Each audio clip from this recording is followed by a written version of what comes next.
শুভ অপরাহ্ন প্রিয় শিক্ষার্থীরা, তোমাদের স্বাগত জানাচ্ছি আজকের অনলাইন ক্লাসে।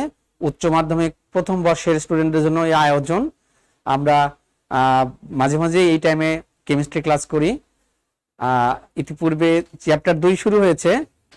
চ্যাপ্টার 2 এর বেশ কিছু জিনিস ডিসকাশন হয়ে গেছে, যেমন কোয়ান্টাম সংখ্যার মতো গুরুত্বপূর্ণ জিনিস আলোচনা হয়েছে, পরমাণুর মডেল। আজকে আমি আরেকটি বেশ তাৎপর্যপূর্ণ বিষয় তড়িৎ চৌম্বকীয় বর্ণালী, সেটি নিয়ে তোমাদের সাথে ডিসকাস করব। আশা করি পুরো ক্লাসটা তোমরা ভালো করে খেয়াল করলে এই তড়িৎ চৌম্বকীয় বর্ণালীর মতো যে বিষয়টি আছে সেটি সম্পর্কে ভালো একটি ধারণা হবে। তো বর্ণালীর প্রসঙ্গ তোমরা জানো, বোরের পরমাণু মডেল যখন দেখেছিলে, বোরের পরমাণু মডেলের যে সর্বশেষ যে ধারণাটি ছিল, স্বীকার্য ছিল, সেটি হচ্ছে শক্তির শোষণ ও বিকিরণ সম্পর্কিত মতবাদ। সেখানে দেখেছো বর্ণালীর উৎপত্তি হতে পারে পরমাণু থেকে। পরবর্তীতে এই বর্ণালী নিয়ে ইলেকট্রনের যে দুই ধরনের ধর্ম আছে, কণা ধর্ম এবং তরঙ্গ ধর্ম, এই সকল বিষয়ে একসাথে করে আমরা যে পরমাণুর ইলেকট্রন বিন্যাস দেখেছি কোয়ান্টাম সংখ্যা যখন পড়েছো সেটাই। তো আজকে আমি পিওর তড়িৎচুম্বকীয় বর্ণালী নিয়ে কাজ করব। শুধু বর্ণালীর সংজ্ঞা যদি তোমার কাছে মনে হতে পারে যে বর্ণালীটা কি, আসলে দৃশ্যমান এবং অদৃশ্যমান যে সমস্ত আলোক রশ্মি আছে সবগুলোকে একত্রে আমরা বর্ণালী বলতে পারি। আমরা কিন্তু বর্ণালী আমাদের চোখে দেখতে পাবো না। আমরা কিছু বর্ণালী তোমার দৃশ্যমান বর্ণালী, যেগুলা লাল, নীল, সবুজ, হলুদ, বেনি, আসহ কলা তোমরা জানো, সেটা দেখতে পাই। এবং এই সমগ্র তড়িৎচুম্বকীয় বর্ণালীর খুব ক্ষুদ্র একটা অংশ আমরা চোখে দেখতে পাই, আর বাকিটা কিন্তু আমাদের চোখের অগোচরের বাইরে। যেমন তোমরা অনেকেই আমাদের এক্স রে করতে হয়েছে, এক্স রেতে কিন্তু একটা বর্ণালী তৈরি হয়। তারপরে তোমার মোবাইল ফোন ইউজ করছো, তোমরা ওয়াইফাই ইউজ করছো, তোমরা রিমোট কন্ট্রোল ইউজ করছো। আমি তোমাদের একটি পিকচার দেখাই, দেখো সেখানে এখানে একটু ধারণা পাবে। এই যে এটা যে স্লাইডটি দেখতে পাচ্ছ তোমরা, একটু পরে দেখতে পাবা স্লাইডটি। আগে আগে আগে হ্যাঁ হ্যাঁ হ্যাঁ এটা যে স্লাইডটি দেখতে পাচ্ছ, সেই স্লাইড দেখো আমি অনেকগুলো পিকচার দিয়ে রেখেছি, অনেকগুলো। এখানে দেখো তুমি মোবাইল ফোন আছে, ওখানে রাউটার দেখতে পাচ্ছ, তারপরে টেলিফোন আছে, টেলিভিশন আছে, তারপরে তোমার আর অন্যান্য যে তুমি এক্স রে মেশিন দেখতে পাচ্ছ। তো বর্ণালীর কিন্তু ডাইরেক্ট অ্যাপ্লিকেশন আছে, বিভিন্ন প্রকার বর্ণালীতে আমরা বিভিন্ন কাজ করি। যেমন তোমাদের একটু বলে নিই, আমি পরবর্তীতে আমি ডিটেইলসে যাব। যেমন গামা রশ্মি যেটা আছে, গামা রশ্মি দিয়ে কিন্তু তোমার খাদ্যদ্রব্যের যে অণুজীবগুলো আছে সেগুলোকে ধ্বংস করা যায়। তারপরে তোমার অন্যান্য গবেষণার ক্ষেত্রে কাজে লাগে। তারপরে তোমার এখানে আছে এক্স রে তো মেডিকেল এতে কাজে লাগে। এক্স রে মেশিনে আমাদের দেহের অভ্যন্তরে যে ছবিগুলা, হাড়ের যে ছবিগুলা দেখে ডাক্তারদের ডায়াগনোসিস করতে সুবিধা হয়। এরকম ইউভি আছে, তোমার জাল টাকা শনাক্তকরণে আমরা ইউভি কাজে লাগাই। ইনফ্রারেড আইআর যেটা আছে সেটা কিন্তু রিমোট কন্ট্রোলে মানে কাজে লাগাই এটা, বা আইআর দিয়ে কিন্তু থেরাপির কাজ করা হয়। একইভাবে মাইক্রোওয়েভ আছে, রেডিও ফ্রিকোয়েন্সি আছে। তো অনেকগুলা তড়িৎচুম্বকীয় বর্ণালী আছে, আমরা সবই এগুলা ডিসকাস করব এগুলা। তো তার আগে তোমাদের আমি আজকে যে জিনিসগুলো ডিসকাস করব সেগুলো হচ্ছে এইটা, তড়িৎচুম্বকীয় বর্ণালীর প্রকারভেদ ও ব্যবহার, তারপর তরঙ্গ দৈর্ঘ্য, কম্পাঙ্ক, তরঙ্গ সংখ্যার ধারণা ও একক। প্রিয় শিক্ষার্থীরা, এই এককগুলো কিন্তু প্রায় আমাদের কনফিউশন সৃষ্টি করে, এবং একক সম্পর্কে ভালো ধারণা না থাকলে তুমি কিন্তু ম্যাথমেটিক্সে খুব একটা ভালো সুবিধা করতে পারবে না। তো এগুলো সবই আমি এক এক করে দেখাবো। তো চলো সরাসরি আমরা বর্ণালীর সংজ্ঞাতে চলে যাচ্ছি। এই যে বর্ণালীর সংজ্ঞা, তাহলে আমি কি বলেছি? দৃশ্যমান এবং অদৃশ্যমান সকল ধরনের আলোক রশ্মিকে একত্রে বর্ণালী বা তড়িৎচুম্বকীয় বিকিরণ বলছি। এটাকে ইংরেজিতে তুমি বলতে পারো ইলেকট্রোম্যাগনেটিক রেডিয়েশন। তার মানে ব্যাপারটা দাঁড়াচ্ছে, এই বর্ণালী সৃষ্টির পিছনে দুইটা ফিল্ড কাজ করছে। একটা হচ্ছে ইলেকট্রিক ফিল্ড, আর একটি হচ্ছে ম্যাগনেটিক ফিল্ড। ইলেকট্রিক ফিল্ড এবং ম্যাগনেটিক ফিল্ড দুইটার যৌথ ক্রিয়ায় বর্ণালী তৈরি হচ্ছে। তোমার মনে হতে পারে, স্যার এই বর্ণালী, এই ইলেকট্রিক ফিল্ড, ম্যাগনেটিক ফিল্ড কোত্থেকে ক্রিয়েট হচ্ছে? পরমাণুর মধ্যে কিন্তু ইলেকট্রিক ফিল্ড তৈরি হয়, নেগেটিভ চার্জযুক্ত ইলেকট্রন আর ধনাত্মক নিউক্লিয়াসের ইন্টারাকশনের ফলে একটা ইলেকট্রিক ফিল্ড তৈরি হয়, এবং ইলেকট্রিক ফিল্ডের মাধ্যমে আবার একটি ম্যাগনেটিক ফিল্ড তৈরি হয়। So within the atom electric field এবং ম্যাগনেটিক ফিল্ড ক্রিয়েট হচ্ছে, এবং এই দুটার যৌথ ক্রিয়ায় কিন্তু আমরা বর্ণালী পাচ্ছি। ইন্টারেস্টিং হচ্ছে এই দুইটা ফিল্ড কিন্তু একটা অপরটার সাথে 90 ডিগ্রি কোণ করে থাকে। আমি এখনই একটা স্লাইড দেখাবো, এই স্লাইডটি যদি ভালো করে খেয়াল করো তোমরা দেখো, ইলেকট্রিক ফিল্ড আছে এবং ম্যাগনেটিক ফিল্ড, রেড কালারের যে প্যারালাল যে লাইনগুলো আছে সেটা ম্যাগনেটিক ফিল্ড। ম্যাগনেটিক ফিল্ডের সাথে দেখো ইলেকট্রিক ফিল্ডটা পারপেন্ডিকুলার পজিশনে আছে, মানে লম্বভাবে আছে, 90 ডিগ্রি কোণ করে এক্সিস্ট করছে। সো যদি কোয়েশ্চেন আসে যে বর্ণালী তৈরির ক্ষেত্রে ইলেকট্রিক ফিল্ড আর ম্যাগনেটিক ফিল্ডের পরস্পর কিভাবে থাকে, তাহলে আমরা জানি এটা 90 ডিগ্রি কোণ করে থাকে বা লম্বভাবে থাকে। নিচে আরেকটি ছবি দেখতে পাচ্ছ, এটিতেও কিন্তু দেখা যাচ্ছে যে তোমার ইলেকট্রিক ফিল্ড আর ম্যাগনেটিক ফিল্ড কিন্তু দুটা ফিল্ড পরস্পরের সাথে লম্বভাবে ক্রিয়া করছে। তো আমরা দেখলাম যে এটা কিভাবে তৈরি হচ্ছে বর্ণালীটা, এটার কেমিস্ট্রি এবং ফিজিক্স দেখলাম এটার। তারপরে আমরা চলে যাব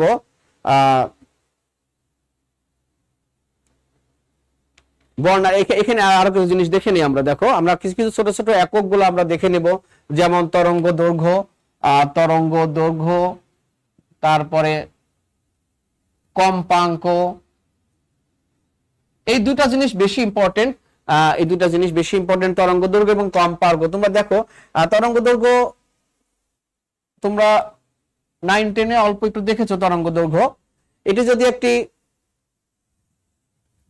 তরঙ্গ হয় তাহলে তরঙ্গের দুটি শীর্ষবিন্দুর মাঝখানের যে দূরত্ব, এটাকে আমরা ল্যামডা দ্বারা প্রকাশ করি। ল্যামডা দুটি শীর্ষবিন্দুর মধ্যবর্তী দূরত্ব বা দুটি পাদবিন্দুর মধ্যবর্তী দূরত্বটাকে আমরা বলছি হচ্ছে তোমার তরঙ্গ দৈর্ঘ্য।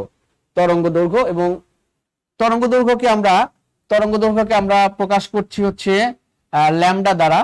ল্যামডা অর্থাৎ দুটি তরঙ্গের শীর্ষবিন্দু বা পাদবিন্দুর মধ্যবর্তী দূরত্ব। সংখ্যা আমাদের কাছে খুব গুরুত্বপূর্ণ না, আমাদের কাছে এককটা বেশি গুরুত্বপূর্ণ। তরঙ্গ দৈর্ঘ্যকে কোন একক দ্বারা প্রকাশ করি? তোমরা জানো এটার দৈর্ঘ্যের একক মিটার, সেন্টিমিটার এগুলা। তো আমরা যদি এইভাবে জিনিসটাকে দেখাতে চাই, 1 মিটার সমান এটা সেন্টিমিটার, আমি এই এককগুলো খুবই ভালো করে খেয়াল করবে। এই এককগুলো নিয়ে আমাদের ঝামেলা হয়। তারপরে তোমার এখানে 10⁻³ মিলিমিটার, 10⁻6 মাইক্রোমিটার, এবং তারপরে 10⁻9 nanometre, 10⁻10 angstrom, degree angstrom, and 10⁻12 picometre. So this relation is very important. এই এককগুলো নিয়েই আমাদের ঝামেলা হয় অঙ্ক করতে। দেখো এই কয়েকটি একক বেশি ইম্পর্টেন্ট, 1 মিটার, তারপরে 10⁻9 ন্যানোমিটার, 10⁻10 অ্যাংস্ট্রম, এই কয়েকটি। তাহলে আমরা একটা জিনিস দেখি, 1 ন্যানোমিটার ইকুয়াল টু 10 অ্যাংস্ট্রম। এই রিলেশনগুলা ভালো করে মনে রাখার চেষ্টা করো, কারণ আমরা যখন বর্ণালী সংশ্লিষ্ট অঙ্ক পরবর্তীতে করব তখন এই এককগুলো কিন্তু প্রতিনিয়তই কনভার্সনের প্রয়োজন হবে, মানে এক একক থেকে তোমার আর এক এককে আমাদের কিন্তু মানে কনভার্ট করতে হবে মাঝে মাঝেই। তো this are the units for wavelength, mainly nanometre, angstrom এবং মিটার, এই কয়েকটি প্রতিনিয়ত কনভার্সন করব। সেন্টিমিটার দেখতে পাচ্ছ, তাহলে 1 মিটার সমান 10⁹ ন্যানোমিটার। যদি আমরা 1 ন্যানোমিটার সমান লিখি, 1 nanometre is equal to 10⁻⁹ metre, এবং 1 nanometre is equal to 10⁻7 centimetre. So এই কয়েকটি এককই আমাদের ঘুরে ফিরে আসবে। আমরা যাচ্ছি পরবর্তীতে তরঙ্গ দৈর্ঘ্যের পরবর্তীতে আমরা কম্পাঙ্ক, আরেকটি জিনিস নিয়ে কাজ করব, কম্পাঙ্ক। এটা বিকিরণের একটি প্যারামিটার। বিকিরণকে যে সমস্ত ভেরিয়েবল দ্বারা আমরা প্রকাশ করি তার মধ্যে এটি একটি কম্পাঙ্ক। কম্পাঙ্ক হচ্ছে প্রতি সেকেন্ডে একটি নির্দিষ্ট বিন্দু দিয়ে যতগুলি পূর্ণ তরঙ্গ অতিক্রম করে সেটাকে আমরা বলবো হচ্ছে কম্পাঙ্ক বা ফ্রিকোয়েন্সি। কম্পাঙ্ক বা ফ্রিকোয়েন্সি, তোমরা একটু স্লাইড দেখো, এই স্লাইডটি দেখো প্রিয় শিক্ষার্থীরা। এখানে আমি দুটি ফ্রিকোয়েন্সি উল্লেখ করেছি, একটি হাই ফ্রিকোয়েন্সি, একটি লো ফ্রিকোয়েন্সি। হাই ফ্রিকোয়েন্সি মানে হচ্ছে তোমার কম্পাঙ্ক যেখানে বেশি, তীব্র কম্পাঙ্কর যে একটা তরঙ্গ উপরে, আর এটা হচ্ছে নিম্ন কম্পাঙ্কের তরঙ্গ। দেখো তরঙ্গ দৈর্ঘ্য উপরের ক্ষেত্রে তরঙ্গ দৈর্ঘ্য কম, কম্পাঙ্কর মান বেশি। আর নিচের চিত্রটিতে দেখতে পাচ্ছ তরঙ্গ দৈর্ঘ্যের মান বেশি এবং কম্পাঙ্কের মান কম। তার মানে ব্যাপারটা কি দাঁড়ালো, তরঙ্গ দৈর্ঘ্যের সাথে কম্পাঙ্কের সম্পর্ক ব্যস্তানুপাতিক আর বিপরীত। তরঙ্গ দৈর্ঘ্য যদি বেড়ে যায় তাহলে কম্পাঙ্ক কমে যাবে। মানে নিচেরটার ক্ষেত্রে প্রতি সেকেন্ডে মানে অতিক্রম করা পূর্ণ তরঙ্গের সংখ্যা দেখো কম, দুটি তরঙ্গ দেখা যাচ্ছে এখানে। আর উপরের ক্ষেত্রে দেখো 4টি তরঙ্গ চলে যাচ্ছে। তাহলে প্রতি সেকেন্ডে পাসকৃত তরঙ্গের মান বেশি, দ্যাট মিনস কম্পাঙ্ক বেশি বা ফ্রিকোয়েন্সি বেশি। আর নিচের ক্ষেত্রে কম্পাঙ্কের মান কম, তরঙ্গ দৈর্ঘ্যের মান বেশি বা লো ফ্রিকোয়েন্সি ওয়েভ। এই পরের ছবিটা আরো মজা লাগবে। তোমরা দেখো মাঝে মাঝে যখন এফএম রেডিও শোনো, এফএম রেডিওতে কিন্তু ওরা কম্পাঙ্কের মান বলে দেয় যে 90.2 মেগাহার্টজ যে রেডিও ফুর্তি বা হাবিজাবি যে তোমার এফএম রেডিও গুলো আছে, তাদের বিভিন্ন এফএম রেডিও এফএম কেন্দ্রের কিন্তু ফ্রিকোয়েন্সির মান আলাদা, 90.2 বা 89.6 এরকম দেখবা মেগাহার্টজে তাদের এগুলা বলে দেয়। তো এখানে বলা আছে short wavelength means lots of waves, অর্থাৎ তরঙ্গ দৈর্ঘ্য কম, তাহলে সেখানে কম্পাঙ্কের মান বেশি। তার মানে হাই ফ্রিকোয়েন্সি হাই সাউন্ড, অর্থাৎ কম্পাঙ্কের মান যদি বেশি হয় তাহলে সেখান থেকে সাউন্ড বেশি পাওয়া যাবে এবং সেক্ষেত্রে কিন্তু তরঙ্গ দৈর্ঘ্যের মান কমে যাবে। দৈর্ঘ্যের মান কমে যাবে, কম্পাঙ্কের মান বেড়ে যাবে, সাউন্ড বেশি হবে। নিচের চিত্র দেখো long wavelength. Long wavelength means fewer waves, মানে এখানে কম্পাঙ্ক কম, তো low frequency low sound. So this is how you can understand যে ফ্রিকোয়েন্সির মান যদি বেড়ে যায় তাহলে তরঙ্গ দৈর্ঘ্যের মান কমে যাবে, এবং ফ্রিকোয়েন্সির মান বেড়ে গেলেই আরেকটা বিষয় একটু পরেই বলবো আমি, যে এই ফ্রিকোয়েন্সির সাথে কিন্তু শক্তিরও কিন্তু সম্পর্ক আছে। তো এগুলো নিয়ে আমরা কাজ করব। এই যে দেখতে পাচ্ছ তোমরা বিকিরণের শক্তি, বিকিরণের শক্তি। এবার আমরা বোর্ডে চলে আসবো, আবার দেখো বোর্ডে চলে আসবো। এখানে আমরা বোরের ম্যাক্স প্লাঙ্কের যে থিওরি সেখান থেকে পেয়েছিলাম ই প্রপোর্শনাল টু নিউ, অর্থাৎ বিকিরণের কম্পাঙ্ক তার শক্তি সমানুপাতিক, শক্তি কম্পাঙ্কের সমানুপাতিক। তার মানে কম্পাঙ্কের মান যত বেশি হবে তত পাওয়ারফুল কম্পাঙ্ক হবে, মানে ওই কম্পাঙ্কের শক্তির মান বেশি হবে। আর কম্পাঙ্কের মান যদি বেশি হয় তাহলে তরঙ্গ দৈর্ঘ্যের মান কমে যাবে। তাহলে তরঙ্গ দৈর্ঘ্যের সাথে শক্তির সম্পর্ক দেখো, আমি এমনি আনঅফিশিয়ালি লিখতেছি, শক্তি কম, তরঙ্গ দৈর্ঘ্যের মান বেশি, শক্তির মান কম, আর তরঙ্গ দৈর্ঘ্যের মান কম, শক্তির মান বেশি। এইভাবে আমরা রিলেট করতেছি। তো এখান থেকে আমরা এটাও পাইছিলাম ই সমান এইচ নিউ, এটা পেয়েছিলাম। তোমরা জানো ম্যাক্স প্লাঙ্ক কনস্ট্যান্ট এটা।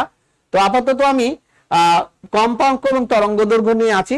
কম্পাঙ্কের ইউনিট গুলা দেখো প্রিয় শিক্ষার্থীরা, কম্পাঙ্কের ইউনিট এটাকে আমরা প্রকাশ করি নিউ দ্বারা। নিউ এই ইউনিট গুলো পার সেকেন্ড এর একক, পার সেকেন্ড বা হার্জ। পার সেকেন্ড বা হার্জ হচ্ছে কম্পাঙ্কের একক, এবং বড় বড় কিছু একক আছে, মানে কম্পাঙ্কের বড় বড় কিছু ইউনিট আছে, যেমন megahertz. 1 megahertz equal to 10⁻³ kilohertz. এবং এটাকে যদি আমরা হার্জে রূপান্তর করি তাহলে দাঁড়াচ্ছে 1 মেগাহার্জ সমান 10⁶ হার্জ। তো আমরা তাহলে এই হার্জ মানেই বললাম কিছুক্ষণ আগে, হার্জ মানে হচ্ছে পার সেকেন্ড। তো এইভাবে আমরা কম্পাঙ্কের এককগুলো দেখে নিলাম, এর আগে তরঙ্গ দৈর্ঘ্যের একক দেখে নিয়েছি। আমাদের আরেকটি একক আছে, সেটি হচ্ছে তরঙ্গ সংখ্যা। এটিকে আমরা নিউ বার দ্বারা প্রকাশ করি। Nu bar is equal to 1/λ, অর্থাৎ প্রতি একক দূরত্বে যতগুলি তরঙ্গ উৎপন্ন হয়, তরঙ্গের সংখ্যা। প্রতি একক দূরত্বে তরঙ্গের সংখ্যা হচ্ছে তরঙ্গ সংখ্যা। এটির একক আমরা বলতে পারি পার সেন্টিমিটার বা পার মিটার বা পার ন্যানোমিটার, হোয়াটএভার। তুমি যে একক দ্বারা তরঙ্গ দৈর্ঘ্যকে প্রকাশ করবে সেক্ষেত্রে তরঙ্গ সংখ্যা সেই এককের মানে প্রতি সেই দূরত্ব। যদি আমি সেন্টিমিটারে তরঙ্গ দৈর্ঘ্যকে এক্সপ্রেস করি তাহলে সেক্ষেত্রে তরঙ্গ সংখ্যা বলবো পার সেন্টিমিটার। যদি আমরা তরঙ্গ দৈর্ঘ্যকে ন্যানোমিটারে প্রকাশ করি তাহলে সেখানে পার ন্যানোমিটার, এই ধরনের বিষয়। তো এই হচ্ছে তিনটি গুরুত্বপূর্ণ তথ্য আমি তোমাদের দিলাম। একটি হচ্ছে তরঙ্গ দৈর্ঘ্য, একটি হচ্ছে কম্পাঙ্ক এবং একটি হচ্ছে তরঙ্গ সংখ্যা। তো তরঙ্গ সংখ্যাকে আমরা আরেকটি nu is equal to nu bar c এভাবে লেখা যায়, নিউ বার সি, কারণ lambda is equal to nu by c, এভাবে আমরা করতে পারি। তো এই ধরনের রিলেশন গুলো আমাদের পরবর্তীতে গাণিতিক সমস্যা সমাধান করতে কাজে লাগবে। তো এইখানটা তোমরা আবার দেখতে পারো, এই স্লাইডটা একটু দেখে নাও। এই স্লাইডটা তরঙ্গ দৈর্ঘ্য ল্যামডা, একক হলো মিটার, সেন্টিমিটার, ন্যানোমিটার, অ্যাংস্ট্রম, বিভিন্ন একক আছে এবং আমি রিলেশনগুলো লিখে রেখেছি। দেখো সেকেন্ড বা হার্টজ, তরঙ্গ সংখ্যা নিউ বার, পার সেন্টিমিটার, পার ন্যানোমিটার, এগুলো। আর এটাও একটু দেখো, এখানে সামারি হিসেবে তুমি পাচ্ছ বিকিরণের শক্তি ওই বিকিরণের কম্পাঙ্কের সমানুপাতিক, তরঙ্গ দৈর্ঘ্য কম্পাঙ্ক পরস্পরের এটা ব্যস্তানুপাতিক হবে, এটা তরঙ্গ দৈর্ঘ্য কম্পাঙ্ক ব্যস্তানুপাতিক হবে। আচ্ছা, আমরা এখন এই সংশ্লিষ্ট কিছু ম্যাথমেটিক্স করব। তার আগে এটাও ইম্পর্টেন্ট, দেখো ইম্পর্টেন্ট লিখে রেখেছি আমি, এটা তোমার মনে রাখার জন্য বেটার। বিকিরণের কম্পাঙ্ক যত বেশি তার শক্তি তত বেশি এবং তা মানব দেহের জন্য ক্ষতিকর। তোমাদের কাছে মনে হতে পারে স্যার মোবাইলের যে রেডিয়েশন গুলো আছে, মোবাইল যে রিসিভ করছি আমরা বা ওয়াইফাই ইউজ করছি, এগুলো আমাদের দেহের জন্য ক্ষতিকর কিনা? এটা দেহের জন্য ক্ষতিকর না, এই কারণে এগুলা সব দীর্ঘ তরঙ্গ দৈর্ঘ্যের রশ্মি। আর তরঙ্গ দৈর্ঘ্য যত বেশি হবে তাহলে তার কম্পাঙ্ক তত কম হবে, শক্তি তত কম হবে। অর্থাৎ এগুলা উইক রেডিয়েশন। উইক রেডিয়েশন যদি হয় তাহলে আমাদের দেহের জন্য ক্ষতিকর না। সুতরাং তোমরা বিভিন্ন জায়গায় শোনো মোবাইলের রেডিয়েশন আমাদের জন্য, হেলথের জন্য খারাপ। আসলে হেলথের জন্য এগুলা মোটেই ক্ষতিকর না। হেলথের জন্য ক্ষতিকর হলে আমরা টিভি দেখতাম যে সেগুলো সব ক্ষতিকর হয়ে যেত। এটা তুমি সায়েন্টিফিক ব্যাখ্যা দিবা। যেহেতু এগুলার তরঙ্গ দৈর্ঘ্য বেশি তাহলে এটার কম্পাঙ্ক কম, আর কম্পাঙ্ক যদি কম হয় তাহলে তার শক্তিও কম হবে। আর উইক যে রেডিয়েশন, এই রেডিয়েশন আমাদের জন্য খুব একটা ক্ষতিকর হবে না। আমি নিশ্চিত লিখে রেখেছি, এই কারণে মহাজাগতিক রশ্মি যেটা কসমিক রে বলি আমরা, গামা রশ্মি, এগুলা ডেঞ্জারাস। রঞ্জন রশ্মি তুমি খেয়াল করে দেখবা এক্স রে করার সময় কিন্তু ডাক্তার তোমাকে বা যে টেকনিশিয়ান থাকে এক্স রে, সে কিন্তু রুম থেকে অন্যজনকে বের করে দেয়। যার শুধু এক্স রে করতে হবে তাকেই কিন্তু ওই রুমের ভিতরে রাখে। তার মানে কি, ওই এক্স রে যে রেডিয়েশনটা আসে সেটা কিন্তু হাই ফ্রিকোয়েন্সির, খুব বেশি, কম্পাঙ্ক বেশি, কিন্তু তরঙ্গ দৈর্ঘ্য কম। তরঙ্গ দৈর্ঘ্য কম, কম্পাঙ্ক বেশি, তাহলে কম্পাঙ্ক বেশি মানে কি, শক্তি বেশি। শক্তি বেশি হওয়ার ফলে সেটা আমাদের দেহের জন্য ক্ষতিকর। এই কারণেই কিন্তু তোমাকে যে দর্শনার্থীরা যারা যায় রোগীর সাথে, তাদের কিন্তু ওই এক্স রে রুম থেকে বের করে দেয় এবং অন্য রুমে গিয়ে এক্স রে সুইচ টিপে, কিন্তু এটা তুমি খেয়াল করছো। তো গামা রশ্মি, রঞ্জন রশ্মি শরীরের জন্য কিছু ক্ষতিকর, কারণ তরঙ্গ দৈর্ঘ্য কম, কম্পাঙ্ক বেশি। আমি সব লিখে দিয়েছি, এগুলা তোমার জন্য এটা কাজ দিবে। এটা কিন্তু powerful radiation, that's why it's harmful for your health and body. আচ্ছা, এইখানে এইবার বিকিরণের প্রকারভেদে চলে যাচ্ছি আমরা। বিকিরণের প্রকারভেদ, দিস ইজ এই প্রকারভেদটা আসলে করা হয়েছে তরঙ্গ দৈর্ঘ্যের উচ্চক্রমে। যেমন সবচাইতে কম তরঙ্গ দৈর্ঘ্য যেটা, সেটা লিখেছি আগে, আর সবচেয়ে বেশি তরঙ্গ দৈর্ঘ্য যেটা নিচে দেখো, রেডিও ওয়েভ। ওরে বাপরে, 10⁶, 10⁸ ন্যানোমিটার। সো আমরা তাহলে আস্তে আস্তে এই সমস্ত রশ্মিগুলা নিয়ে কথা বলবো। আর ডান পাশে দেখো লিখেছি আমি হার্টজ। হার্টজ মানে কিসের একক? এটা কম্পাঙ্কের একক। তাহলে যেগুলো তরঙ্গ দৈর্ঘ্য কম, সাপোজ গামা রশ্মি দেখো। তবে আরেকটা জিনিস তোমাদের বলে রাখি, এই যে তরঙ্গ দৈর্ঘ্যের যে একক, তরঙ্গ দৈর্ঘ্যের যে মানগুলা লিখেছি আমি, এটা অ্যাপ্রক্সিমেটলি, এটা বই টু বই ভ্যারি করে। You don't need to memorise this number, এগুলো তোমার মনে রাখার দরকার নাই। তবে তুমি সিকোয়েন্সটা মনে রাখবা, যে সবচেয়ে এই কয়েকটা যে রশ্মি আমি দিয়েছি, কয়েকটি তড়িৎচুম্বকীয় বর্ণালী যে দিয়েছি, তার মধ্যে যে সিকোয়েন্স আছে, সিকোয়েন্স অনুযায়ী আমি লিখেছি। যেমন গামা রশ্মির যে তরঙ্গ দৈর্ঘ্য, তার চাইতে এক্স রে বা রঞ্জন রশ্মির তরঙ্গ দৈর্ঘ্য একটু বেশি। দেখো 0.01 থেকে 10 ন্যানোমিটার, 0.10 ন্যানোমিটার। তারপরে অতি বেগুনি রশ্মি বা ইউভি বা আলট্রাভায়োলেট, যেটা আলট্রাভায়োলেট, সেটা দেখো আরো বেশি, 10 থেকে 380 ন্যানোমিটার অতি বেগুনি রশ্মি। এবং ডান পাশে খেয়াল করে একটু, ডান পাশে দেখো হার্টজ, অর্থাৎ কম্পাঙ্কের মান কিন্তু কমে আসছে। কম্পাঙ্কের মান, গামা রশ্মির কম্পাঙ্ক ছিল 10⁸ to 10⁻22 হার্টজ, অনেক বেশি, এটা কয়েক মেগাহার্জ হবে। কারণ আমরা দেখেছি 10⁶ হার্জ মানে 1 মেগাহার্জ, এটা কয়েক মেগাহার্জ হবে। এক্স রে কিন্তু দেখো এক্স রের কম্পাঙ্ক দেখো একটু কমে গেছে, 10⁷ to 10⁹। তার মানে কম্পাঙ্ক কমছে, তরঙ্গ দৈর্ঘ্য বাড়ছে। আবার সেই প্রসঙ্গে চলে আসলো, এবং কিছুক্ষণ আগে বলতেছিলাম এক্স রে ক্ষতিকর। কেন ক্ষতিকর? ওই দেখো এর যে কম্পাঙ্কের মান দেখো কত বেশি, এই কম্পাঙ্কের মান বেশি হচ্ছে, তার মানে তার শক্তি বেশি হচ্ছে। and this is a pretty powerful frequency, powerful radiation এগুলা। তারপর দেখো অতি বেগুনি যেটা, সেটার ফ্রিকোয়েন্সি দেখো আরো কমে গেছে, আবার তরঙ্গ দৈর্ঘ্য বেড়ে গেছে। অতি বেগুনি রশ্মি। দৃশ্যমান যেটা দেখছো, দৃশ্যমান বা ভিজিবল রশ্মি, এটা তো আমরা দেখছি সব সময়। এখানে দৃশ্যমানে দেখো আমি দুই ধরনের কথা লিখেছি, একটা হচ্ছে 380/400 লিখেছি। তার মানে কোন কোন বই আছে 380 থেকে 700 ন্যানোমিটার, কোন কোন বই আছে 400 থেকে 780 ন্যানোমিটার। সো দুই ধরনের তরঙ্গ দৈর্ঘ্য তুমি দেখতে পাবা, কোনো সমস্যা নেই। আমরা এমসিকিউ এর অপশন দেওয়ার সময় অবশ্যই এগুলো খেয়াল করে দিব, যাতে মানে কনফিউশন তৈরি না হয়। এগুলো নিয়ে কোনো টেনশন করবা না, আমরা অপশনগুলো অনেক মানে ডিসটেন্স রেখে দেব।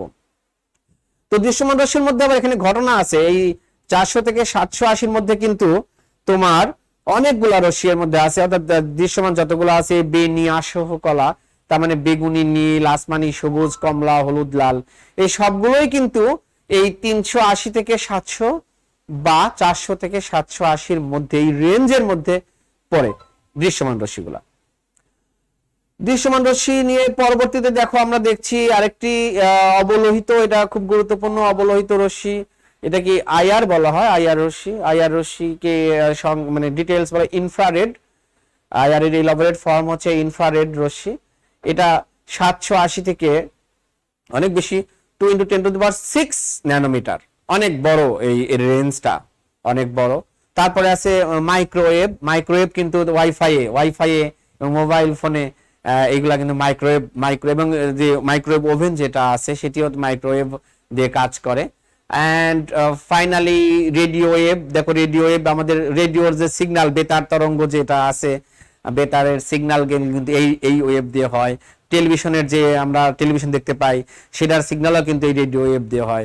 এবং এমআরআই আমরা পড়বো ভবিষ্যতে, এমআরআই ম্যাগনেটিক রেজোন্যান্স ইমেজিং যে মেশিনটা আছে সেখানেও কিন্তু রেডিও ওয়েভ প্রেরণ করা হয়।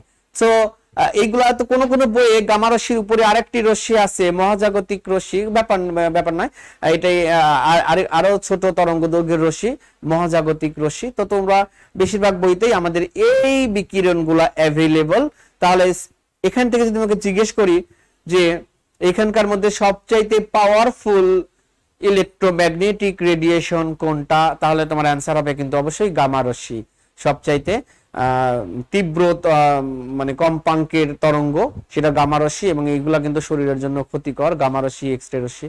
আর সবচাইতে উইক যে ইলেকট্রোম্যাগনেটিক রেডিয়েশন এখানে আছে সেটি কিন্তু রেডিও ওয়েভ, যার তরঙ্গ দৈর্ঘ্য কোয়াইট হাই, আর তার কম্পাঙ্ক আমি পাশে লিখি নাই। কম্পাঙ্ক অবশ্যই এই যতগুলা বিকিরণ দেখতে পাচ্ছ এখানে, তার মধ্যে সবচাইতে কম হচ্ছে এই রেডিও ওয়েভের কম্পাঙ্ক সবচাইতে কম। তো প্রিয় শিক্ষার্থীরা, আমরা ভবিষ্যতে দেখবো এইগুলা, এই সমস্ত রশ্মির ব্যবহার, এর অ্যাপ্লিকেশনস গুলা কি সেগুলো তোমরা বই দেখে পড়ে নিও। অ্যাপ্লিকেশনস আমিও কিছু ডিসকাস করব, বাকিগুলো অনেকগুলো আছে, এগুলো তোমরা দেখে নিবা। আমরা নেক্সট যাচ্ছি, আমরা একটু ম্যাথ শুরু করব, এই সংশ্লিষ্ট যে গাণিতিক প্রবলেম গুলো আছে সেগুলো দেখব। তার আগে তোমরা দেখতে পাচ্ছ বিকিরণ সম্পর্কিত কতিপয় রাশি আমি লিখেছি। তোমরা যখন বোরের তত্ত্ব পড়েছিলে তখনই কিন্তু এই জিনিসটা ছিল যে ই সমান এইচ নিউ বা এইচ সি বাই ল্যামডা এবং সি সমান নিউ ল্যামডা, এগুলা এই সমস্ত দিয়ে আমরা কাজ করব পরবর্তীতে। যেমন আমরা এই যে এখানে অঙ্ক চলে আসছি, এই অঙ্কগুলো আমরা করব এখন। আমরা এখন বোর্ডে দেখবো, অঙ্কগুলো দেখবো আমরা।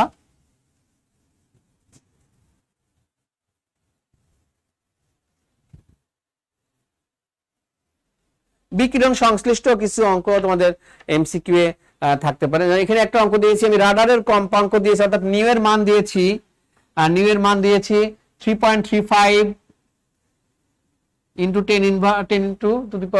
10⁸ হার্জ। এত হার্জ হচ্ছে একটি রাডারের ফ্রিকোয়েন্সি। এখন জুল এককের শক্তি নির্ণয় করব আমরা।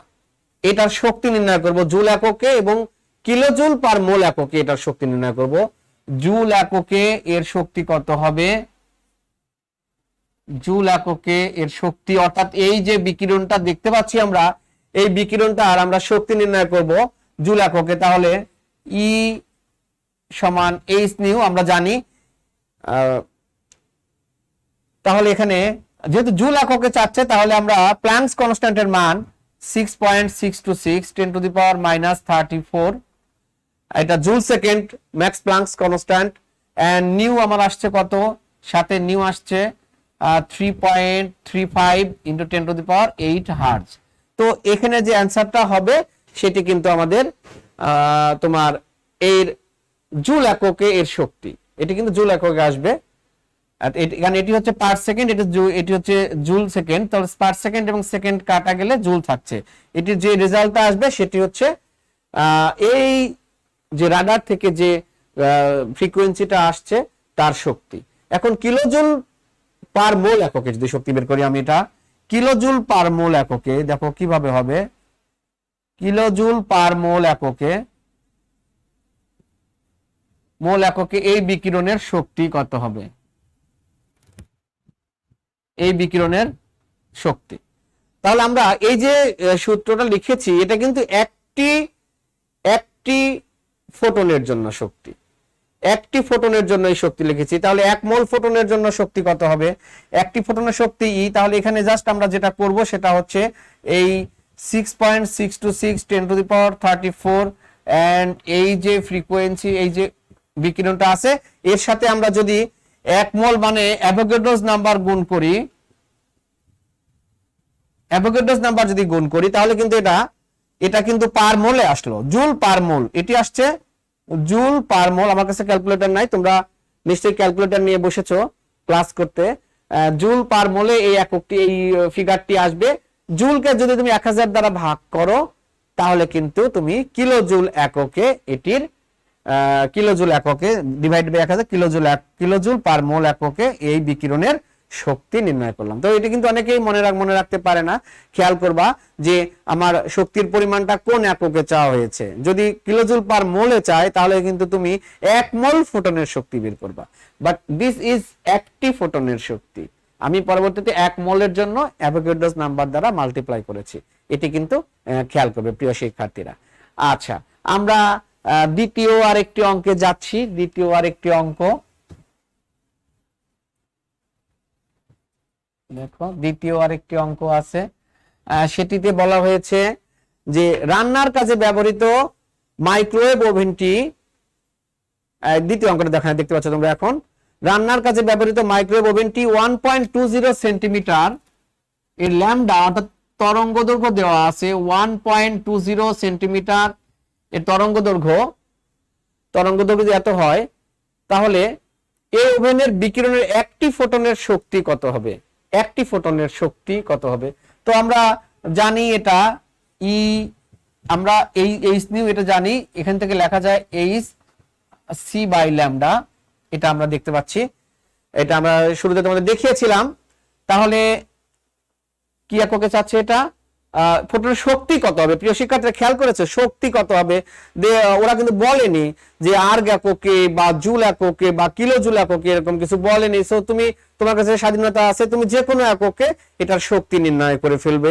বাট যদি তারা জিজ্ঞেস করতো যে না এটাকে জুল এককে বের করতে হবে বা কিলোজুল এককে, তখন আমরা প্ল্যাঙ্কস কনস্ট্যান্ট সেইভাবে বসাবো। তো আমরা জুলেই বের করি। এটা জুলের 6.626, এটা জুল সেকেন্ড। এখন লাইটের স্পিড আমরা দিব 3 × 10⁸ মিটার পার সেকেন্ড, আলোর গতিবেগ 8 মিটার পার সেকেন্ড।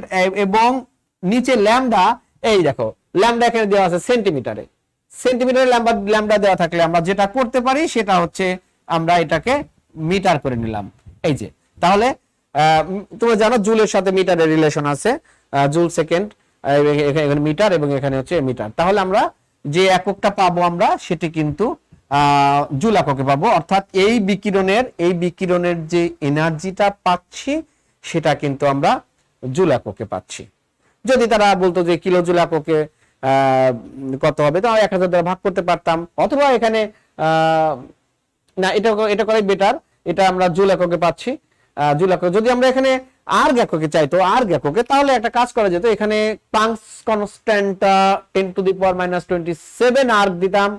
এইখানে আলোর গতিবেগ সেক্ষেত্রে আমরা সেন্টিমিটারে ইউজ করতাম, অর্থাৎ 10⁻10 সেন্টিমিটার পার সেকেন্ড। আর এখানে তখন কিন্তু যে ল্যামডার মান যে 1.20 সেন্টিমিটার ছিল সেটি আর চেঞ্জ করার দরকার হতো না। তো এই সকল ছোটখাটো জিনিস এমসিকিউ করার সময় কিন্তু কনফিউশন যেন না হয়, তার জন্য তোমাদের বেশি বেশি প্র্যাকটিস করা লাগবে। সবগুলো অঙ্কই আমরা এই সকল সূত্র দিয়ে বা এই সকল ফর্মুলা দিয়ে করতে পারি। তো এই হচ্ছে বিকিরণ সংশ্লিষ্ট যে গাণিতিক সমস্যা। আর অনেকগুলো ম্যাথ আছে, তোমরা ইনশাআল্লাহ এটা দেখবা। তো এখন আমরা যাচ্ছি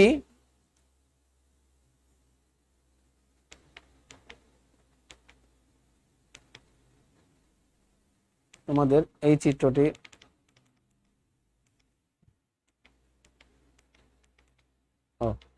তোমরা তোমরা একটি চিত্র দেখবে এখনই। আমরা আমাদের টপিকে আমরা চলে যাচ্ছি এখন। হাইড্রোজেন পরমাণুর বর্ণালী নিয়ে কাজ করব আমরা।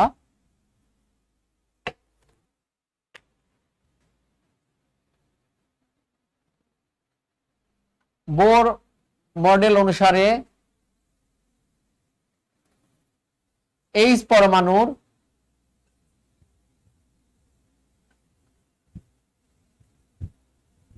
বর্ণালীর ব্যাখ্যা খুবই গুরুত্বপূর্ণ, খুবই গুরুত্বপূর্ণ। আমি 5 স্টার দিয়ে দিলাম এটি। হাইড্রোজেন পরমাণুর বর্ণালী। তো হাইড্রোজেন পরমাণু থেকে বর্ণালী কিভাবে পাচ্ছি সেটা আগে একটু শুনে রাখো। হাইড্রোজেন তো গ্যাসিয়াস অবস্থায় থাকে, হাইড্রোজেন গ্যাস H2 গ্যাস। এই হাইড্রোজেন গ্যাসকে যদি আমি একটি ডিসচার্জ টিউব বা ক্ষরণ নল বল, ডিসচার্জ টিউবে হাইড্রোজেন গ্যাসকে নিয়ে তাতে যদি আমরা মানে চাপ কমিয়ে দিই, চাপ শূন্য করে সেখানে হাইড্রোজেন গ্যাস ভরার পরে সেখানে যদি আমরা উচ্চ শক্তির বিদ্যুৎ প্রয়োগ করি তাহলে সেখান থেকে আমরা একটা গোলাপি রঙের একটা বিকিরণ পাবো, গোলাপি রঙের বিকিরণ, যেটাকে আমরা স্পেকট্রোগ্রাফ নামক যন্ত্র দিয়ে যদি পাস করি তাহলে অনেকগুলো রং দেখতে পাবো আমরা, অনেকগুলো বর্ণালী দেখতে পাবো আমরা, অনেকগুলো বর্ণ দেখতে পাবো আমরা। অর্থাৎ যে কোনো গ্যাসকে তুমি যদি নিম্নচাপে রেখে তার মধ্যে উচ্চ শক্তির বিদ্যুৎ বিভব প্রয়োগ করো তাহলে সেখান থেকে তুমি পারমাণবিক বর্ণালী পাবে, হাইড্রোজেন বা অন্য যে কোনো গ্যাসের ক্ষেত্রে পাবা। এবং সেক্ষেত্রে সেটাকে তোমরা যদি স্পেকট্রোগ্রাফ যন্ত্র বা প্রিজমের মধ্যে দিয়ে নিয়ে ফেলো তাহলে পিছনে যদি পর্দা দেওয়া থাকে সেখানে কিন্তু সেই পর্দায় কিন্তু আমরা ওই বর্ণালীগুলো দেখতে পাবো। প্রিয় শিক্ষার্থীরা, এখন কথা হচ্ছে হাইড্রোজেন গ্যাস থেকে কিন্তু হাইড্রোজেন H2 অণু থেকে হাইড্রোজেন পরমাণুতে পরিণত হলো। তো আমরা এখানে কিন্তু অসংখ্য পরমাণু কিন্তু এখানে আছে, অর্থাৎ এই টিউবের মধ্যে কিন্তু কয়েক লক্ষ বা কয়েক কোটি হাইড্রোজেন পরমাণু আছে। তাহলে ততগুলো ইলেকট্রন আছে, প্রত্যেকটা হাইড্রোজেন পরমাণুতে যেহেতু একটা করে ইলেকট্রন আছে তাহলে ততগুলো ইলেকট্রন আছে। এখন তুমি যদি এখানে শক্তি প্রয়োগ করো, এই অর্থাৎ শক্তি তো অলরেডি প্রয়োগ করছি আমরা এই দিয়ে বিদ্যুৎ দিয়ে শক্তি প্রয়োগ করছি, তাহলে হাইড্রোজেন পরমাণুর যে বিভিন্ন ইলেকট্রন আছে তারা কিন্তু সবাই সমান পরিমাণ শক্তি শোষণ করবে না।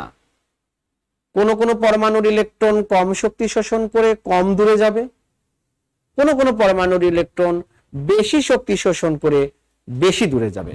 অর্থাৎ শোষণ করে উচ্চ শক্তি স্তরে সবগুলোই একই উচ্চ শক্তি স্তরে যাবে না, কোন কোনটি হয়তো দ্বিতীয় শক্তি স্তরে, কোন কোন তৃতীয় শক্তি স্তরে, কোন চতুর্থ শক্তি স্তরে, পঞ্চম শক্তি স্তরে, এরকম হাইপোথেটিক্যালি বা অনুমোদিত পারমিটেড, যে আমরা 7টা স্তর নিয়ে মোটামুটি কথা বলি, কিন্তু স্তর কিন্তু আনলিমিটেড, একদম ইনফিনিটি পর্যন্ত কিন্তু আছে।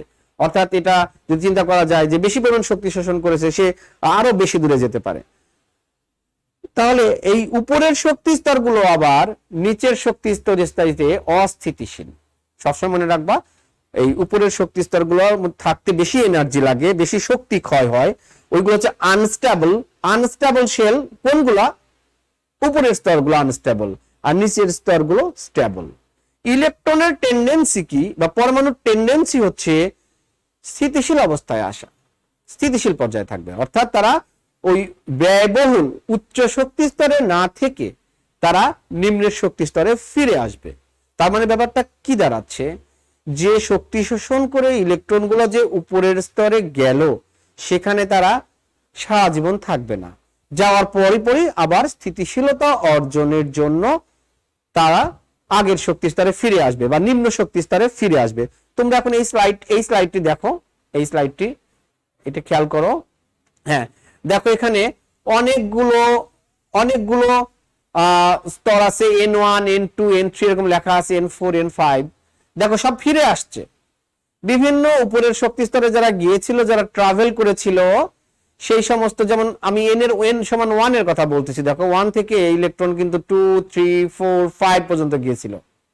আচ্ছা, তো বিভিন্ন উচ্চ শক্তি স্তর থেকে ইলেকট্রন গুলো যখন 1 নাম্বার শক্তি স্তরে ফিরে আসে, তার ফলে যে বিকিরণ বর্ণালী পাওয়া যায় সেটাকে আমরা বলতেছি লাইম্যান সিরিজ বা লিম্যান সিরিজ। লিম্যান সিরিজ অর্থাৎ হাইড্রোজেন পরমাণুর বর্ণালীর সিরিজে অনেকগুলো সিরিজ দেখতে পাচ্ছি আমরা। একটাকে বলতেছি লিম্যান সিরিজ, যখন ইলেকট্রন বিভিন্ন উচ্চ শক্তি স্তর থেকে 1 নাম্বার শক্তি স্তরে ফিরে আসবে।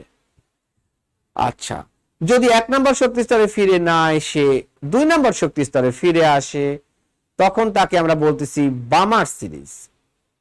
ও একটি কথা, লিম্যান সিরিজে যে বর্ণালী উৎপন্ন হচ্ছে, বর্ণালী কেন উৎপন্ন হচ্ছে নিশ্চয়ই ব্যাপারটা ক্লিয়ার হয়েছে।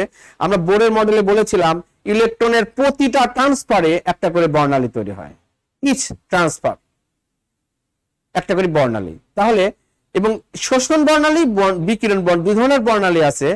আমরা শোষণ বর্ণালী নিয়ে পরে কথা বলবো। শোষণ বর্ণালী চোখে দেখা যায় না, বিকিরণ বর্ণালী দেখা যায়। এই বিকিরণ বর্ণালী দেখো লিম্যান সিরিজের সবগুলো ইলেকট্রন ফিরে আসছে 1 নম্বরে, এই জন্য আমরা এটা বলতেছি এটা বিকিরণ বর্ণালী, এবং এটা নিয়ে গবেষণা করা যায়, এটা চোখে দেখা যায় লিম্যান সিরিজ।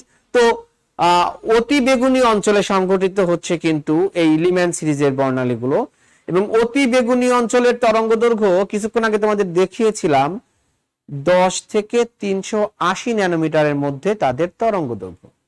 সো লিম্যান সিরিজে যে বর্ণালীগুলো উৎপন্ন হচ্ছে তাদের সবার তরঙ্গ দৈর্ঘ্য হবে 10 থেকে 380 ন্যানোমিটারের মধ্যে।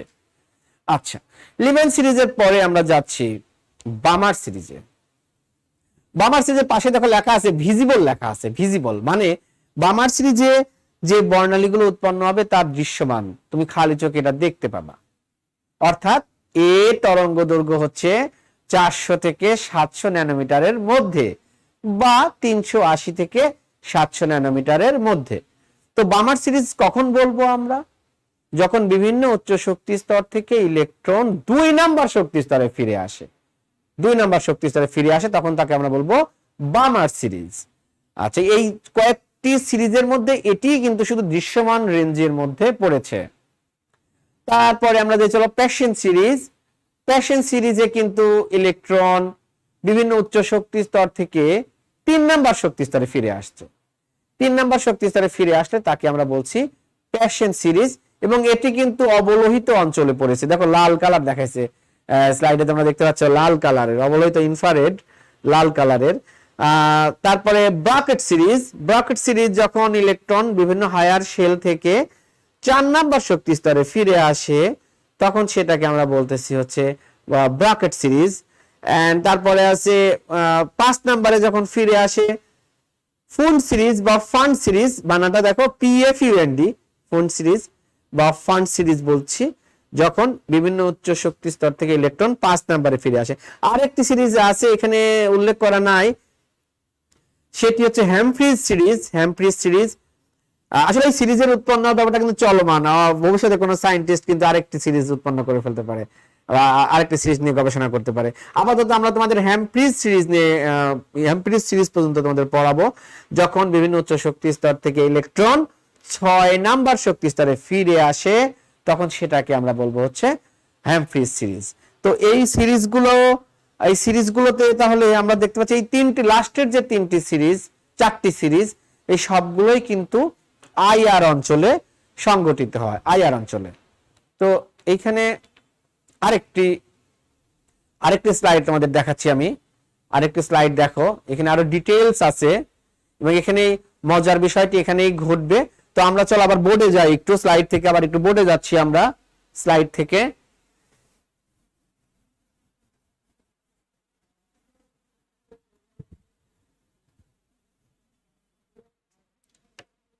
তোমার মাঝে মাঝে খেয়াল করবে, আচ্ছা লিম্যান সিরিজের কথা চলো ভাবি। লিম্যান সিরিজটা এরকম হতে পারে যখন বিভিন্ন উচ্চ শক্তি স্তর থেকে ইলেকট্রন প্রথম শক্তি স্তরে ফিরে আসে। কেউ যদি তোমাকে বলে যে লিম্যান সিরিজের বা লাইম্যান সিরিজের দ্বিতীয় লাইনের তরঙ্গ সংখ্যা কত, তো আমরা বিভিন্ন সিরিজের ক্ষেত্রে তরঙ্গ সংখ্যা নির্ণয়ের একটি সমীকরণ আমরা দেখব একটু পরে, রিডবার্গ ইকুয়েশন দেখব। তার আগে তোমাকে এই দ্বিতীয় লাইন বিষয়টি আসলে ক্লিয়ার করে নি। দ্বিতীয় লাইনের ব্যাপারটা আসলে কি, এখানে লিম্যান সিরিজ যেহেতু বলেছে তাহলে n1 এর মান অবশ্যই আমরা 1 দিব, কারণ ইলেকট্রন যখন বিভিন্ন উচ্চ শক্তি স্তর থেকে 1 নাম্বার স্তরে ফিরে আসে তখনই আমরা লিম্যান সিরিজ বলি। তাহলে n2 এর মানটা কত হবে? n2 তো হতে পারে 2 3 4 5 6, বিকজ যে কোনো শক্তি স্তর থেকে ইলেকট্রন 1 নম্বরে ফিরলেই তখন তাকে আমরা বলতেছি লিম্যান সিরিজ। তাহলে এই ক্ষেত্রে n2 সমান কত? আমাদের দ্বিতীয় লাইন বলা আছে, এখানে নিয়মটা আছে আসলে n1 প্লাস nth লাইন মানে 2, অর্থাৎ এখানে 1 যোগ 2 3। এটি তোমরা বুঝলে কিনা দেখো, সূত্রটা হচ্ছে এরকম, লিম্যান সিরিজের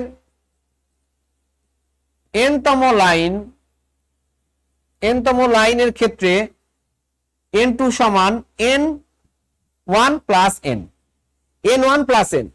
তো যেহেতু লিম্যান সিরিজ তাহলে অবশ্যই n1 এর মান 1। এখন আমি এখানে বলেছি দ্বিতীয় লাইন বলাতে n এর মান 2, তাহলে n2 এর মান টোটাল আসতেছে 3, অর্থাৎ এইখানে n1 এর মান 1 এবং n2 এর মান কত হবে? n2 হবে 3। তোমাকে যদি জিজ্ঞেস করা হয় লিম্যান সিরিজের পঞ্চম লাইনের ক্ষেত্রে n2 এর মান কত, পঞ্চম লাইনের ক্ষেত্রে পঞ্চম লাইন, তাহলে সূত্র এটাই, n1 এর 1 এবং n এর ক্ষেত্রে আমি কত লিখবো? n এর ক্ষেত্রে 5, অর্থাৎ n2 এর মান হবে 6। এটা যে কোনো সিরিজের ক্ষেত্রে আমরা এটা ইউজ করতে পারি। সাপোজ আমি দেখাচ্ছি তোমাদের, যদি এটা বলি বামার সিরিজের ক্ষেত্রে, বামার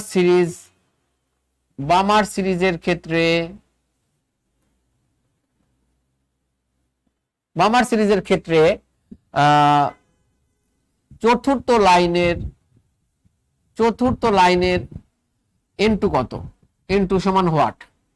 চতুর্থ লাইন যদি বলি আমি, তাহলে n2 কত হচ্ছে আমাদের বামার সিরিজ। তাহলে এখানে বামার সিরিজ, তাহলে n1 এর মান আমার হচ্ছে 2, যেহেতু 2 নাম্বার শক্তি স্তরে ফিরে আসলে সেটাকে আমরা বলতেছি বামার সিরিজ। তাহলে nতম লাইন, nতম কত? চতুর্থ, তাহলে n এর মান এখানে কত হবে? 4। তাহলে দেখো n2 এর ক্ষেত্রে হবে হচ্ছে 6, অর্থাৎ বামার সিরিজের চতুর্থ লাইনের কথা যদি কেউ বলে তাহলে সেক্ষেত্রে আমরা n1 বলবো হচ্ছে 2 আর n2 বলবো হচ্ছে 2 এর সাথে 4 যোগ 6। একই অবস্থা যদি তোমাকে ফোন সিরিজের কথা বলা হয়, ফোন সিরিজের চতুর্থ লাইনের n2 কত? তো তোমরা জানো Balmer series 2, Paschen series 3, Brackett series 4, Pfund series 5। তাহলে অর্থাৎ ফোন সিরিজের ক্ষেত্রে গ্রাউন্ড যেটাতে ফিরে আসবে n1 সেটা হচ্ছে 5, লেট আস রাইট 5, এন্ড চতুর্থ লাইন বলেছে তাহলে n এর মান 4, তাহলে 5 4 9, অর্থাৎ বামার ফোন সিরিজের ক্ষেত্রে চতুর্থ লাইনের, যদি চতুর্থ লাইনের তরঙ্গ দৈর্ঘ্য নিয়ে কোনো কিছু আস করা হয় তখন সেটা n2 এর ক্ষেত্রে হবে হচ্ছে 9। তো এইভাবে আমরা, তুমি এই যে ডাটাগুলো আমাদের ইনপুট দিলাম, আমরা একটু পরে এগুলো নিয়ে কাজ করব। এগুলো নিয়ে আরো কিছু বিষয় তোমাদের ইনপুট দিচ্ছি। দেখো এখানে ইন্টারেস্টিং কিছু বিষয় আছে, যেমন এখানে দেখো আমি যদি এখানে একটি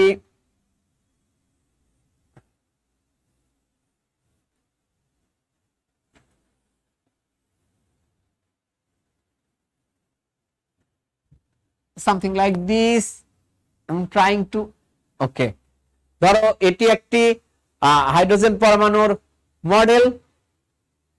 আচ্ছা, এখানে দেখো ইলেকট্রন ট্রানজিশন হচ্ছে এই এই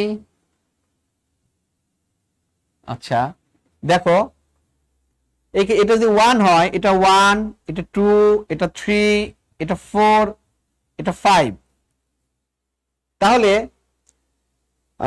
দুটি ট্রানজিশন দেখতে পাচ্ছি, আমরা দুটি স্থানান্তর দেখতে পাচ্ছি। একটা স্থানান্তর হচ্ছে n2 4 n1 2, আরেকটি স্থানান্তর n2 3 n1 2। ব্যাস। তো প্রিয় শিক্ষার্থীরা, এইখানে আমাদের যে জিনিসটা ভাবতে হবে, দুটি কিন্তু দৃশ্যমান সিরিজ, অর্থাৎ এই সমস্ত ট্রানজিশনে যে বর্ণালী উৎপন্ন হবে তা চোখে দেখা যাবে এবং তার কালার আমরা ঠিক করতে পারবো। কিভাবে? কারণ দৃশ্যমান বর্ণালীতে দৃশ্যমান সিরিজে উৎপন্ন হচ্ছে বামার সিরিজ, এটা বামার সিরিজের তরঙ্গগুলা কিন্তু দৃশ্যমান অঞ্চলে সংঘটিত হয়, এই জন্য এটার আমরা কালার ঠিক করতে পারবো এবং তরঙ্গ দৈর্ঘ্য নির্ণয় করতে পারবো, সেই তরঙ্গের শক্তি নির্ণয় করতে পারবো, কম্পাঙ্ক নির্ণয় করতে পারবো, কম্পাঙ্ক সংখ্যা নির্ণয় করতে পারবো।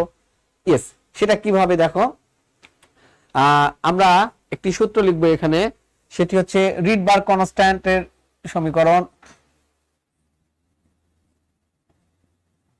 RH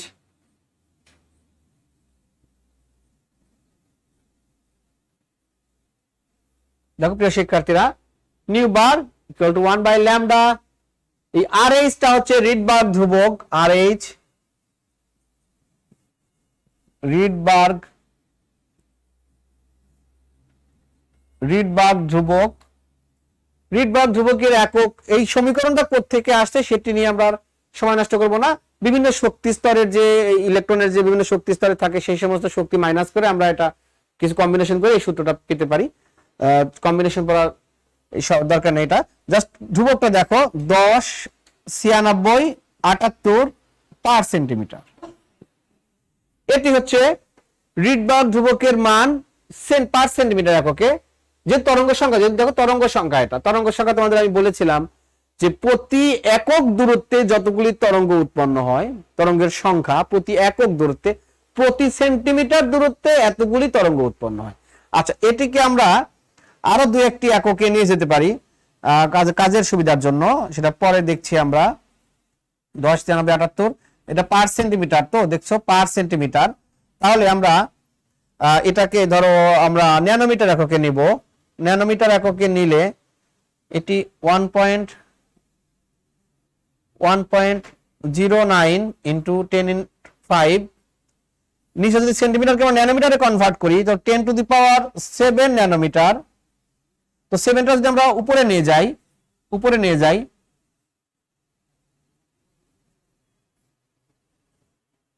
তাহলে কি দাঁড়াচ্ছে 1.09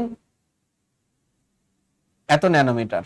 অর্থাৎ তুমি ইচ্ছে করে মনেও রাখতে পারো যে রিডবার্গ ধ্রুবকের একক আমি পার সেন্টিমিটার এককে দিলাম এটা, আর ন্যানোমিটার এককে 1.09 ইন্টু 10⁻² ন্যানোমিটার। ন্যানোমিটার একক রিডবার্গ ধ্রুবকের ব্যবহার করলে সুবিধা হয় কি জানো, আমাদের তাহলে তরঙ্গ দৈর্ঘ্যটা সরাসরি ন্যানোমিটার এককে চলে আসে, এবং সরাসরি ন্যানোমিটার এককে আসলে সেটি কি দৃশ্যমান অঞ্চলে আছে না অদৃশ্যমান অঞ্চলে আছে, তার যদি দৃশ্যমান সিরিজের মধ্যে পড়ে তাহলে তার কালার কি, লাল নাকি সবুজ নাকি নীল, এটা আমরা গেস করতে পারি। এই জন্য আমার পরামর্শ থাকবে, যখন মানে বর্ণালীর বর্ণ চাচ্ছে, তারা কালার চাচ্ছে, সেক্ষেত্রে তোমরা অবশ্যই রিডবার্গ ধ্রুবকের এককটা ন্যানোমিটার এককে ব্যবহার করে রাখলে পরবর্তীতে তোমার কাজ একটু কমবে। আমরা করবো ধরনের ম্যাথ আমরা করব আজকে। তো তার আগে রিডবার্গ ধ্রুবকের যে সমীকরণটা দেখিয়ে দিলাম তোমাদের, এখান থেকে তরঙ্গ সংখ্যা পাচ্ছি, যেহেতু ল্যামডার মান পাচ্ছি, ল্যামডার মান পেলে কিন্তু আমরা সেখান থেকে কম্পাঙ্কের মানও পাবো, আবার ইচ্ছে করলে তুমি এটার শক্তির মানও কিন্তু বের করতে পারবে। So this equation allow you to count অনেক অনেক অনেক কিছু, তরঙ্গ সংখ্যা, তরঙ্গ দৈর্ঘ্য, কম্পাঙ্ক, ইভেন সেই তরঙ্গের শক্তি আমরা কিন্তু নির্ণয় করতে পারবো। তো প্রিয় শিক্ষার্থীর দু একটি অঙ্ক আজকে যতটুকু পারি করবো, না হলে আমি পরের ক্লাসটা আমি নিব, পরের ক্লাসে এগুলো বিস্তারিত অঙ্ক করবো। তো আমরা দু একটি অঙ্ক তো দেখবই। এখানে যেটা নিয়ে কথা বলতে চাচ্ছিলাম আমি, যদি জিজ্ঞেস করা হয় যে কোন স্থানান্তরে, ভালো করে শোনো, কোন স্থানান্তরে অধিক তরঙ্গের বর্ণালী পাওয়া যাচ্ছে, 1 নাম্বার স্থানান্তরে অর্থাৎ 4 থেকে যখন 2 এ যায় তখন, নাকি 3 থেকে যখন 2 এ যায় তখন? উই হ্যাভ টু অপশনস, আমাদের এখান থেকে বের করতে হবে। এইটা ফাইন্ড আউট করার জন্য দারুণ একটা বিষয় আছে। দেখো এই দুটা স্থানান্তর হচ্ছে পাশাপাশি, 3 থেকে 2 এ আসছে, 3 থেকে 2 এ আসছে, আর এটি হচ্ছে 4 থেকে 2 এ যাচ্ছে, 4 থেকে 2 এ যাচ্ছে। যখন দুটি শেল যখন দুটি স্তর যখন পাশাপাশি থাকবে, তখন তাদের মধ্যে কিন্তু শক্তির পার্থক্য কম। শক্তির পার্থক্য যদি কম হয়, শক্তির সাথে তরঙ্গদৈর্ঘ্যের সম্পর্ক কেমন? শক্তির সাথে তরঙ্গদৈর্ঘ্যের সম্পর্ক কিন্তু তোমাদের আমি বলেছিলাম আজকে শুরুতে, সেটি হচ্ছে ব্যস্তানুপাতিক। তাহলে শক্তির পার্থক্য যেখানে কম, সেখানে তরঙ্গদৈর্ঘ্যের মান বেশি। অর্থাৎ ইলেকট্রন যখন 3 থেকে 2 এ যাবে, তখন তরঙ্গদৈর্ঘ্য বেশি পাওয়া যাবে। 4 থেকে যখন 2 এ যাবে, যেহেতু শক্তির পার্থক্য বেশি হলে কিন্তু তোমার তরঙ্গদৈর্ঘ্যের সংখ্যা কমে যাবে। এটি আমরা দেখতে পারি। তোমরা যদি ম্যাথমেটিক্স করো, যদি এখানে তোমরা যদি এটা বের করো, এটা বের করে দেখবা যে এই 3 থেকে 2 এ সেটাও বের করবা, এবং 4 থেকে 2 সেটি ক্ষেত্রেও বের করতে পারবা। আমি প্রশ্ন আরো ঘুরায় বলতে পারি, আর আরেকভাবে প্রশ্ন করা যেতে পারে যে কোন ক্ষেত্রে কম কম্পাঙ্কের বা লেস ফ্রিকোয়েন্সির তরঙ্গ পাওয়া যাবে, 3 to 2 ট্রানজিশন নাকি 4 to 2 ট্রানজিশন? এক্ষেত্রে কিন্তু একই জিনিস ইউজ করবে তুমি, যে পাশাপাশি দুটি স্তরের মধ্যে যেহেতু শক্তির পার্থক্য কম হলে কম্পাঙ্কের মানও কম হয়। আমি আজ শুরুতেই বলেছিলাম শক্তি আর কম্পাঙ্ক পরস্পরের সমানুপাতিক। তাহলে শক্তি কম, কম্পাঙ্ক কম, শক্তি কম, কম্পাঙ্ক কম, শক্তি বেশি, কম্পাঙ্ক বেশি। আমি জিজ্ঞেস করেছি কম কম্পাঙ্কের, তাহলে 3 to 2 ট্রানজিশনে আমরা ওই লেস ফ্রিকোয়েন্সির বর্ণালী পেতে পারি। যদি জিজ্ঞেস করে শক্তি দুর্বল, কোন ক্ষেত্রে দুর্বল তরঙ্গ পাওয়া যাবে, দুর্বল 3 থেকে 2 এ গেলে নাকি 4 থেকে 2 এ গেলে? অবশ্যই 3 থেকে 2 এ গেলে। সো তোমাকে মাল্টিপল ভাবে জিজ্ঞেস করা হতে পারে। একই প্রশ্ন, একই উদ্দীপক দিয়ে কিন্তু আমরা তোমার অনেকগুলো জিনিস ব্যাখ্যা করতে পারি, অনেকগুলা সিকিউ তৈরি করতে পারি। এগুলো উচ্চতর দক্ষতার কোয়েশ্চেন এগুলা, যে কোন ক্ষেত্রে বিস্তারিত ব্যাখ্যা সহ, এবং সেটা তোমাকে গণনা করার জন্য কিন্তু তোমাকে এটি বলতে পারে। তো আমরা দেখি তোমাদের কোনো কমেন্ট যদি থাকে বা তোমাদের কোনো কিছু আস্কিং থাকে, সেগুলো আমি দেখবো এখন, এবং চেষ্টা করে দেখি যে তোমাদের কোনো কোয়ারির কোনো অ্যান্সার দেওয়া যায় কিনা, সেটি আমি দেখছি। আশা করি তোমরা পরের ক্লাসেও থাকবে আমার সাথে, এবং এই বিকিরণের বিষয়টি,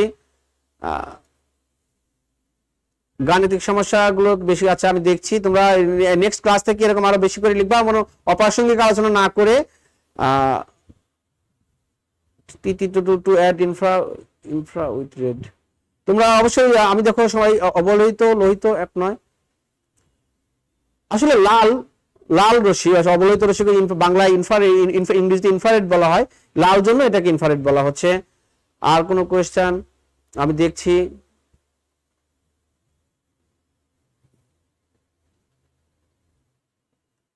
তোমাদের কোনো পার্টিকুলার কোয়ারি যদি থাকে, তোমরা দেখতে পাচ্ছ নেক্সট ক্লাস থেকে নিশ্চয়ই তোমরা এটা সতর্ক থাকবা। যে প্রশ্নগুলোর অ্যান্সার আছে বা আমি ডিসকাস করতে পারি, সেগুলোই যেন এখানে থাকে।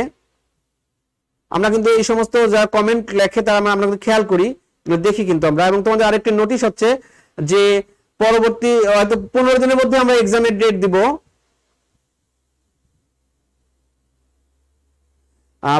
এক্সামের ডেট দেব আমরা। উত্তর দেওয়ার মতো কেমন প্রশ্ন দেখতে পাচ্ছি না। তোমরা এই আমাদের যে ক্লাস লেকচার গুলো আমরা দিচ্ছি এখানে গাণিতিক সমস্যা তো ঠিক আছে সাখাওয়াত হোসেন, আমি পরের ক্লাসে নিশ্চয়ই বেশি বেশি ম্যাথ করার চেষ্টা করব। নিরবিচ্ছিন্ন বর্ণালী এবং রেখাবর্ণ কি বোঝায় স্যার? আচ্ছা, নিরবিচ্ছিন্ন বর্ণালী, এই ভালো একটা প্রশ্ন দেখতে পাচ্ছি আমি। নিরবিচ্ছিন্ন বর্ণালী কিন্তু হচ্ছে তোমার, এটা হচ্ছে ম্যাক্সওয়েলের তড়িৎচুম্বকীয় বিকিরণ যখন পড়েছো, রাদারফোর্ড মডেল যেটি ত্রুটি বের করেছিলাম, এটি হচ্ছে নিরবিচ্ছিন্ন বর্ণালী। দেখো, অর্থাৎ বিকিরণ করা শুরু করলে এক টানা বিকিরণ করতে করতে একসময় সেটি শেষ হয়ে যাবে। বিকিরণটা কন্টিনিউয়াস, বিকিরণটা নিরবিচ্ছিন্ন বর্ণালী। এবং এই জন্যই রাদারফোর্ডের মডেল কিন্তু অস্থায়ী, অর্থাৎ একবার বিকিরণ করা শুরু করলো, বিকিরণ করতে করতে শক্তি হারিয়ে ফেলে শেষ পর্যন্ত নিউক্লিয়াসে পতিত হলো হচ্ছে ইলেকট্রন। দ্যাটস ওয়াই রাদারফোর্ড মডেলের কিন্তু কোনো অস্তিত্ব নাই, অস্থায়ী মডেল। আর বিচ্ছিন্ন বর্ণালী কোনটা? দেখো, বিচ্ছিন্ন বর্ণালী হচ্ছে এই যে ক্ষুদ্র শক্তির প্যাকেট আকারে, যেটা আমরা ম্যাক্স প্ল্যাঙ্কের কোয়ান্টাম থিওরি থেকে দেখেছিলাম। শক্তির বিকিরণ নির্দিষ্ট এবং বিচ্ছিন্ন, নির্দিষ্ট এবং বিচ্ছিন্ন, এবং এই একক শক্তিকে ই বলা হয়, এক কোয়ান্টাম, এক কোয়ান্টাম, এক কোয়ান্টাম।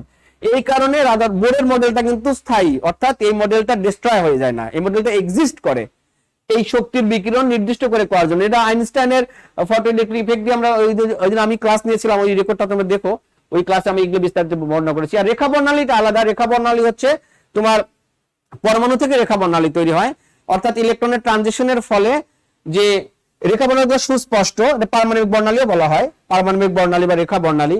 এই সিঙ্গেল লাইন পরমাণু থেকে এটা তৈরি হয়, অর্থাৎ ইলেকট্রন উচ্চ শক্তি স্তর থেকে নিম্ন শক্তি স্তরে যখন ফিরে আসে তখন কিন্তু আমরা এই রেখাগুলো, এই বর্ণালীগুলো দেখতে পাই। এগুলো সুস্পষ্ট এবং একটির সাথে আরেকটি মিশে না।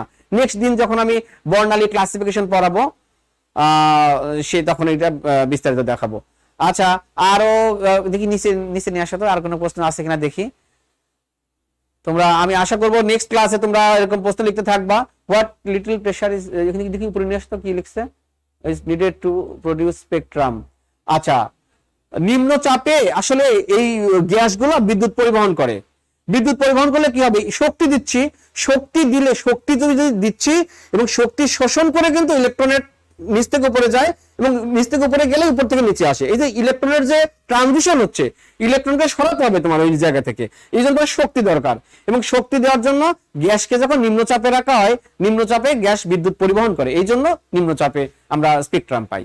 আচ্ছা, we have no question, everything is clear. আচ্ছা, থ্যাংক ইউ ভেরি মাচ।